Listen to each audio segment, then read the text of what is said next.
Cinema துறை.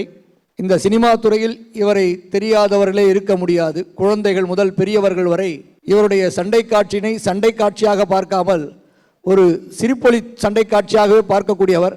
அந்த அளவுக்கு, ஆனால் நுணுக்கங்கள் நிறைந்த, ஆபத்துக்கள் நிறைந்த அந்த சண்டை காட்சியை மிக எளிமையாக நகைச்சுவையோடு நமக்கெல்லாம் அளிக்கக்கூடிய அன்பு நண்பர் கனல் கண்ணன் அவர்களை அன்போடு மேடைக்கு அழைக்கின்றோம். அவருடைய ஏவி ப்ளீஸ்.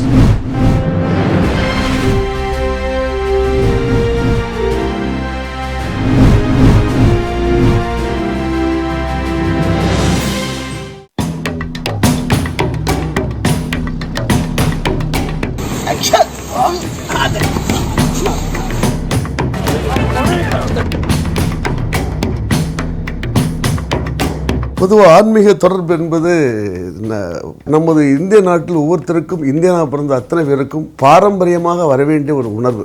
அந்த உணர்வு என்னமோ எனக்கு, நான் ஒரு கிராமத்தில் பிறந்தனால என்னோட மூதாதையர்கள், முன்னோர்கள் அத்தனை பேருமே கிராம பூசர்கள் இருந்தனால என்னமோ தெரியல, எனக்கு ரொம்ப அதிவேகமாக வந்திருக்கு. அதுவும் இல்லாமல் நான் திரைப்படத்துறையில் நான் சின்ன வயசில் காலடி என்னைக்கு எடுத்து வச்சனோ அன்னையிலேருந்து இது வரைக்கும் பட்டை இல்லாமல், குங்குமப்பட்டு இல்லாமல் நான் வந்த நாளே கிடையாது. ஸோ எனக்கு மூதாதையர்கள் முன்னாடியே கொடுத்துருக்காங்க இந்த ஆன்மீக தொடர்பு. முதல்ல சேரன் பாண்டியன் படம் ஷூட் பண்ணும்போது ஷூட்டிங் கோயம்புத்தூரில் இருந்துச்சு. அங்கே தான் முதல்ல நான் ஷூட் பண்ண போகிறேன்.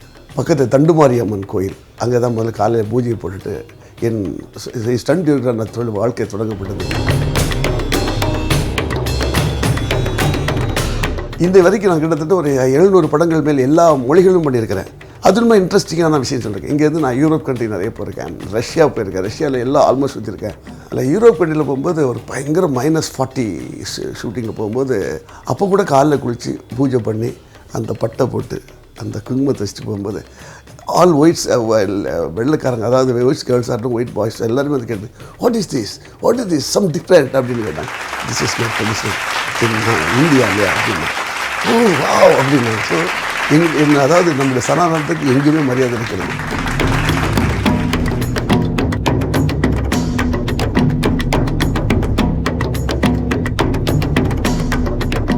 கலை என்பது சரஸ்வதி, அந்த சரஸ்வதியோடு சேர்ந்து தான் இந்த கலை. ஸோ இங்கேயும் ஒரு சனாதன தர்மம் இருக்கிறது நான் தெரிஞ்சுக்கிட்டேன்.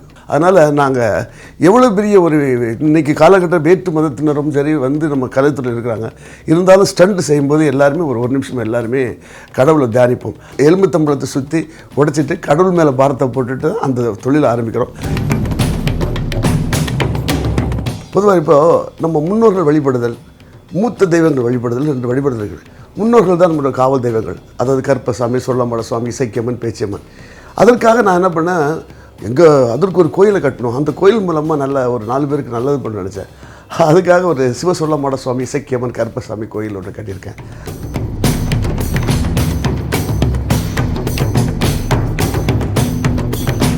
நம்ம குலதெய்வங்களை எவ்வளோ தூரம் வழிபடுறோமே அவ்வளோ நல்லா இருப்போம். அந்த நல்லா இருக்கிற மூலமாக 4 பேருக்கு நல்லது வேணும். அதுதான் இந்த சனாதனம். தேசியமும் தெய்வீகமும் ஒன்றுன்னு நம்ம முன்னோர்கள் நமக்கு கற்றுக் கொடுத்துட்டே இருக்கிறாங்க. இந்த தாரா ஃபவுண்டேஷன் தாரா டிவைன் அவார்டில் தேர்ந்தெடுக்கப்பட்டு என்னுள் இருக்கும் ஆன்மீகத்தை கண்டுபிடித்து எனக்கு இந்த அவார்டை கொடுத்ததுக்கு மிக்க நன்றி.